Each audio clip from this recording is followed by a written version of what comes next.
دوستو، سلام مسنون۔ امید ہے کہ آپ تمام اللہ کے فضل و کرم سے بخیریت و عافیت ہوں گے۔ اب اردو میں خبریں سنیے گا۔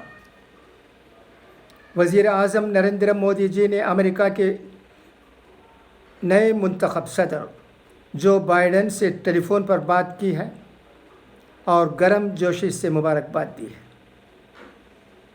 اور کہا ہے کہ اس الیکشن سے امریکی جمہوری روایات کے استحکام کا پتہ چلتا ہے۔ وزیر اعظم نے نائب صدر کملا ہیرس کو بھی مبارکباد دی ہے اور دونوں کو نیک خواہشات پیش کی ہے۔ دونوں رہنماؤں نے مشترکہ اقدار اور یکساں مفادات پر مبنی ہند امریکہ عالمی شراکت داری کو مزید مستحکم کرنے کے لیے کام کرنے پر اتفاق رائے اظہار کیا ہے۔ ایک بہت اہم خبر ہے نیوزی لینڈ کی۔ آپ واٹس ایپ پر دیکھ بھی چکے ہوں گے۔ آج راشٹریہ سہارا میں شائع ہوئی ہے۔ نیوزی لینڈ میں پولیس کے لیے مخصوص یونیفارم میں تبدیلی کرتے ہوئے خواتین اہلکاروں کے لیے حجاب کا اضافہ کر دیا ہے۔ حال میں ہی بھرتی ہوئے پہلی مسلم خاتون زینا علی نے حجاب والا یونیفارم زیب تن کیا ہے۔ زینا علی نے میڈیا سے گفتگو کرتے ہوئے بتایا کہ مساجد پر حملے کے واقعے کے بعد پولیس میں بھرتی ہونے کا فیصلہ کیا تھا اور یہ خوشی اب دوبالا ہو گئی ہے کیونکہ یونیفارم میں حجاب کو شامل کیا گیا ہے۔ روزنامہ راشٹریہ سہارا میں آج ایک اداریہ بھی اس سلسلے میں شائع ہوا ہے۔ فراخ دلی کی ایک مثال۔ نیوزی لینڈ کا شمار دنیا کے ان گنے گنے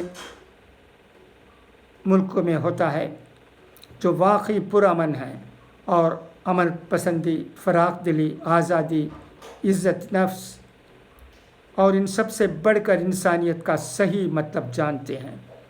ورنہ دنیا میں ایسے ممالک بھی ہیں جو بات اعتدال پسندی اور اظہار رائے کی آزادی کی کرتے ہیں اور ان کے لیڈروں کے لیے لوگوں کے مخصوص مذہبی ملبوسات ثقافت کے لیے خطرہ بن جاتے ہیں۔ مگر نیوزی لینڈ کی وزیر اعظم جاسنڈا آرڈرن دوہرے معیار کی لیڈر نہیں ہیں۔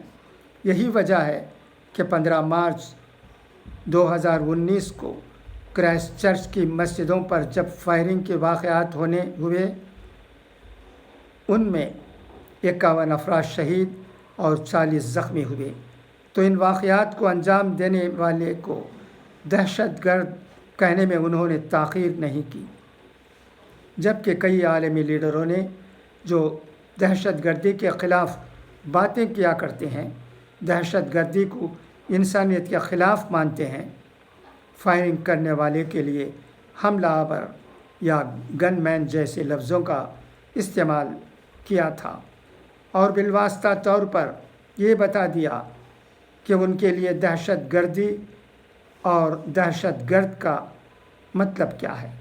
لیکن جاسنڈا آرڈرن نے حقیقت کو قبول کر کے خود کو دنیا بھر کے انسانیت پسند لوگوں کی نظر میں محترم بنا لیا۔ شہداء کے کنبوں کے زخم اپنے آنسوؤں سے دھو دیا۔ ایک بڑے دہشت ناک واقعے کے بعد جو سنگین صورتحال پیدا ہو سکتی تھی اس سے نیوزی لینڈ کو بچا لیا۔ یہ بہت اہم اداریہ ہے۔ اور بھی باتیں اس ادارے میں کہی گئی ہیں، میں نے صرف چند باتیں ہی آپ کے سامنے رکھی ہیں۔ ہم نیوزی لینڈ